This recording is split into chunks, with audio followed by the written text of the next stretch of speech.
नमस्कार दोस्तों, कैसे हैं आप लोग। उम्मीद करता हूँ खुश होंगे, मस्त होंगे। तो दोस्तों, आज मैं आपके लिए लेके आया हूँ एक मूवी एक्सप्लेनेशन। जैसा कि आप लोग जानते हैं, मैं स्टोरी टेलिंग करता हूँ, नॉवेल रीडिंग करता हूँ, पर साथ ही साथ मेरा इंटरेस्ट मूवी देखना भी है। तो मैं मूवीज वगैरह देखता रहता हूँ। तो जो मूवीज मुझे इंटरेस्टिंग लगती है उसका मैं एक्सप्लेनेशन लाने की कोशिश करता हूँ। It's also like a story telling. आप इसे एक कहानी की तरह सुनिएगा। जैसे बाकी यूट्यूबर्स इसको एक वीडियो जैसा बनाते हैं इमेजेस डाल के, मैंने इसको ऐसा नहीं बनाया है। मैंने जस्ट अपनी आवाज में इस पिक्चर को समराइज करने की कोशिश की है और समराइज करके आपके लिए एक स्टोरी के रूप में मैं लेके आया हूँ। तो दोस्तों, ज्यादा देरी ना करते हुए इस मूवी एक्सप्लेनेशन को स्टार्ट करते हैं। तो जिस मूवी का एक्सप्लेनेशन मैं आज करने वाला हूँ उस मूवी का नाम है before I go to sleep. ये एक थ्रिलर सस्पेंस जॉनर की मूवी है। उम्मीद है आप लोगों को पसंद आएगा। मूवी के मेन स्टार कास्ट में है निकोल किडमैन, कोलिन फर्थ और मार्क स्ट्रॉन्ग। मूवी रिलीज हुई थी 2014 में और IMDb पे इसकी रेटिंग है 6.3 की। इसका मतलब मूवी अच्छी है, वॉचेबल है। आपको ये मूवी देख के जरूर मजा आएगा। और अगर आपको मेरी स्टोरी सुन के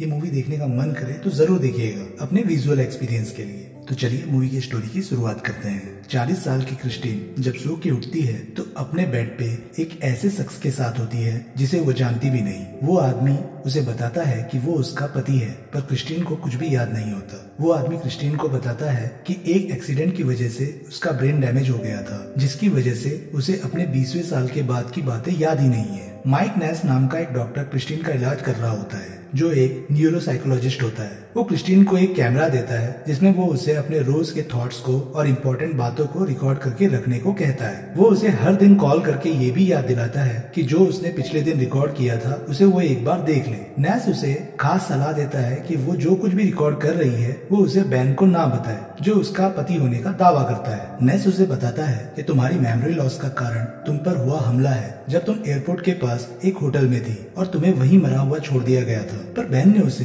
सिर्फ एक्सीडेंट के बारे में बताया था, हमले के बारे में नहीं। माइक और क्रिस्टीन यही अनुमान लगाते हैं कि शायद उसे टेंशन ना हो, इसलिए बैन ने उसे ये वाकया नहीं बताया होगा। ट्रीटमेंट के दौरान क्रिस्टीन को एक लाल बालों वाली औरत का ध्यान आता है जिसका नाम क्लेयर होता है। बैन ने क्रिस्टीन को बताया होता है कि क्लेयर उसकी फ्रेंड थी, पर उसकी खराब कंडीशन को देखते हुए क्लेयर ने उससे मिलना जुलना छोड़ दिया था और उससे कांटेक्ट भी तोड़ दिया था। बाद में क्रिस्टीन को ये ख्याल भी आता है कि उनका एक बच्चा भी था जिसका नाम एडम होता था। वो इस बात के लिए बैन से लड़ती भी है कि उनका एक बच्चा है और बैन ने उसे बताया भी नहीं। पर बैन उसे बताता है कि एडम तो जब 8 साल का था तभी मर गया था मेनिंजिस बीमारी के कारण। क्रिस्टीन को एक और नाम माइक भी याद आ रहा होता है, वो शायद इसलिए कि जिसने उस पर हमला किया था उसका नाम शायद माइक था। ये बात वो नैश को अपने ट्रीटमेंट के टाइम बताती है। उस सिचुएशन में नैश क्रिस्टीन को एकदम से गले लगा लेता है और किस करने लगता है। क्रिस्टीन को ये पसंद नहीं आता और वो नैश को धक्का देकर खुद से अलग करती है और नोटिस करती है नैश के नेम प्लेट को, जिसमें नैश का पहला नाम माइक होता है। क्रिस्टीन वहाँ से भाग जाती है। नैश बाद में क्रिस्टीन को बताता है कि अब वो उसका इलाज नहीं कर सकता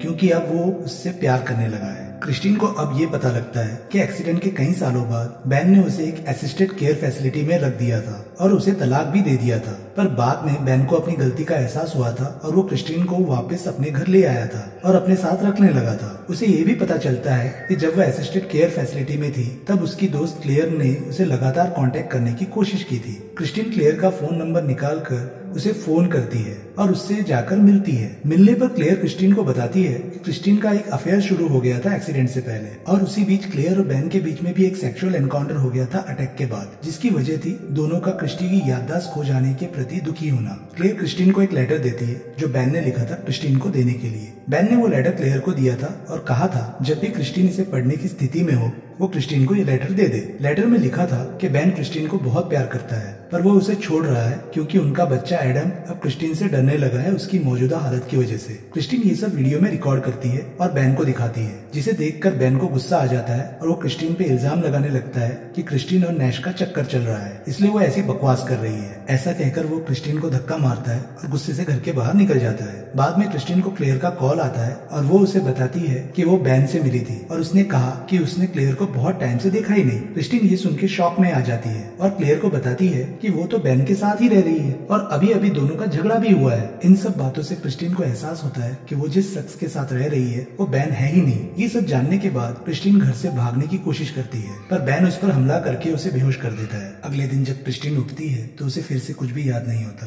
पर उसे अपना कैमरा मिल जाता है जिसमें उसने रिकॉर्ड किया होता है। कैमरे में रिकॉर्ड होता है कि क्रिस्टीन कह रही होती है कि वो बैन को बहुत प्यार करती है और उसी के साथ जिंदगी जीना चाहती है। बैन क्रिस्टीन को कॉल करता है और उसे अपना सामान पैक करने को कहता है ताकि वो एक ट्रिप पर घूमने जा सके। बैन इसके बाद नैश के पास जाता है और उसे कहता है कि वो क्रिस्टीन से दूर रहे वरना अच्छा नहीं होगा। उस रात बैन क्रिस्टीन को एक होटल में लेके जाता है जो उस जगह के करीब होती है जहाँ पर पहले क्रिस्टीन पर हमला हुआ था और उसे मरा हुआ समझ के छोड़ दिया था। बैन तब वहाँ उसे बताता है कि वो बैन नहीं असल में माइक है जिससे क्रिस्टीन को प्यार था। क्रिस्टीन को तब याद आता है कि ये वही माइक था जिससे उसका अफेयर स्टार्ट हुआ था और माइक ने उस पर प्रेशर डाला था कि वो अपने अफेयर की बात बैन को बता दे जो क्रिस्टीन का असली पति था, पर क्रिस्टीन नहीं मानती, जिससे गुस्सा होकर माइक ने क्रिस्टीन पे हमला किया था और उसी हमले की वजह से क्रिस्टीन की ये एमनीजिया वाली हालत हो गई थी जिससे उसकी याददाश्त रोज खो जाती थी। इसके बाद माइक क्रिस्टीन से कैमरा लेकर उसकी सारी वीडियो डिलीट कर देता है और उससे कहता है कि वो अब बैन बनकर और नहीं रह सकता, अब वो इस नाटक से परेशान हो चुका है। माइक क्रिस्टीन से कहता है कि अब उन्हें ये खेल खत्म करना पड़ेगा और माइक और क्रिस्टीन बनकर ही रहना होगा, नहीं तो वो उसे मार डालेगा। फिर से दोनों के बीच में झड़प शुरू हो जाती है, पर इस बार क्रिस्टीन जैसे तैसे अपने आप को बचाकर वहाँ से बच निकलती है। वो होटल का फायर अलार्म बजा देती है और साथ ही साथ ये सब बातें कैमरे पर रिकॉर्ड भी कर रही होती है ताकि वो उसे अगले दिन देख सके, और एम्बुलेंस में हॉस्पिटल के पहुंचने के इंतजार में बेहोश हो जाती है। जब क्रिस्टीन की आंख खुलती है तब वो एक हॉस्पिटल के बेड पर होती है जहाँ उससे मिलने नैश आया होता है। इस बार वो उससे एक दोस्त के नाते मिलने आया होता है, थेरेपिस्ट के नाते नहीं। वो उसे एश्योरेंस देता है कि जो बंदा उसकी हालत का जिम्मेदार है वो बहुत जल्दी गिरफ्तार कर लिया जाएगा। इसके बाद नैश क्रिस्टीन को बताता है कि कोई तुमसे मिलने आया है जिससे मिलने के बाद शायद तुम्हारी हालत में सुधार आ जाए। क्रिस्टीन जब दरवाजे की तरफ देखती है तो वहाँ पर असली बैन और उसका बेटा एडम जो जिंदा है उससे मिलने आए होते हैं। क्रिस्टीन की याददाश्त धीरे धीरे लौटकर आने लगती है जब वो अपने बेटे एडम को देखती है और मूवी यहीं पर खत्म हो जाती है। तो दोस्तों, आपको ये मूवी का एक्सप्लेनेशन कैसा लगा कमेंट सेक्शन में लिख के मुझे जरूर बताएं। मैं मिलता हूँ अब आपसे अगले वीडियो में, तब तक के लिए नमस्कार एंड गुड नाइट। सेफ रहिए, खुश रहिए, मजे करिए।